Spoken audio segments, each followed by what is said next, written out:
Hello' guys, আজি হঠাৎ medical আহিবলগীয়া হ'ল আৰু আমি মেডিকেললৈ আহি আছোঁ। বতৰটো ইমানো ভাল নহয়, ৰেইনকোট যিহেতু নানিলোঁ পাহৰি গ'লোঁ, সেইবাবে বৰষুণ দিলেও উপায় নাই, তিতিয়ে যাব লাগিব। ভিডিঅ'টো চাই থাকক, সকলোবোৰ দেখুৱাম কিনো হৈছে। তো আমি আহি পাই গ'লোহি। আহিয়ে প্ৰথম আমি চেম্বাৰত সোমালোঁ।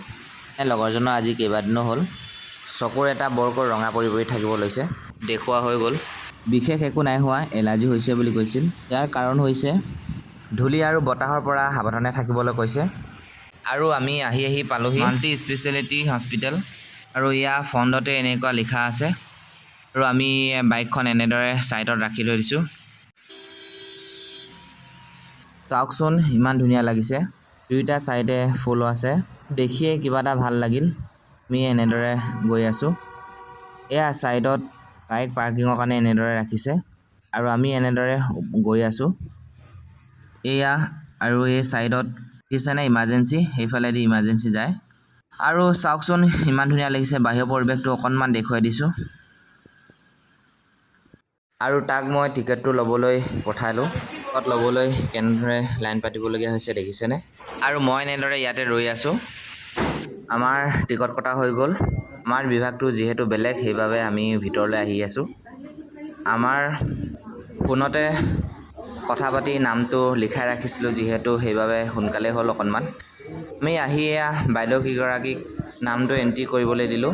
নামটো এণ্ট্ৰি কৰাৰ পাছতে আগতীয়াকৈ যিহেতু নামটো লিখা আছিল, সেইবাবে নামটো চাই কুপন এটা দি পঠালে। আৰু আমি এনেদৰে ইয়াতে বহি আছোঁ।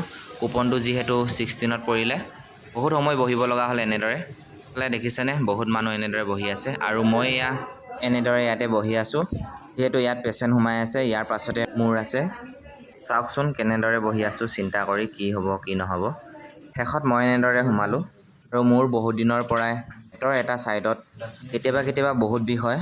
ভাবি আছিলোঁ বহুত দিনৰ পৰাই দেখুৱাম বুলি। ভয় লাগে ভিতৰৰ কথা, কিবা হৈ আছে, সেইবাবে এবাৰ দেখুৱালোহি। দেখুৱাই মেলি আজৰি হৈ এয়া মই ৰিপৰ্ট লৈ আহিলোঁ। বহুত ভয় লাগি আছিল, ৰিপৰ্টত কিবা ওলাব নেকি বুলি। ভগৱানৰ কৃপাত ৰিপৰ্টটো নৰ্মেল ওলালে। বেলেগ একো নাই, গেছ হ'লে অকণমান তেনেকুৱা হয় বুলি কৈছে। ক'ব নোৱাৰি, আজিকালি মানুহৰ বহুত ধৰণৰ বেমাৰ হৈ থাকে, সেইবাবে মই আহিছিলোঁ। আৰু আমি দেখুৱাই মেলি আজৰি হৈ বৰষুণ দি আছে।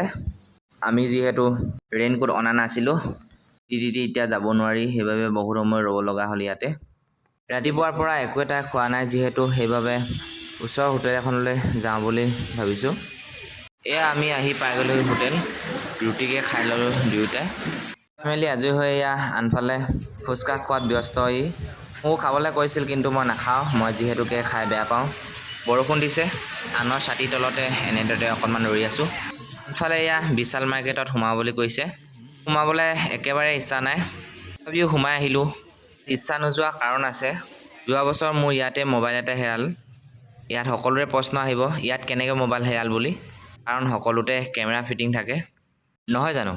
মানে যিখিনি ঠাইত মই মোবাইলটো ৰাখিছিলোঁ, ঠাইখিনিত বোলে কেমেৰাই কভাৰ নকৰে।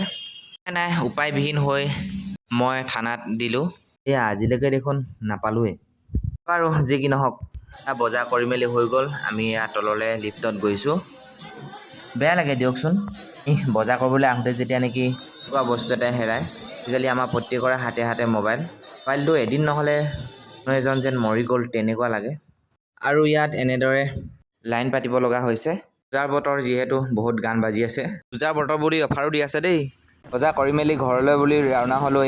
আজিৰ ভিডিঅ' ইমানেই। আকৌ এটা নতুন ভিডিঅ' লৈ অহাৰ প্ৰতিশ্ৰুতি আজিলৈ বাই।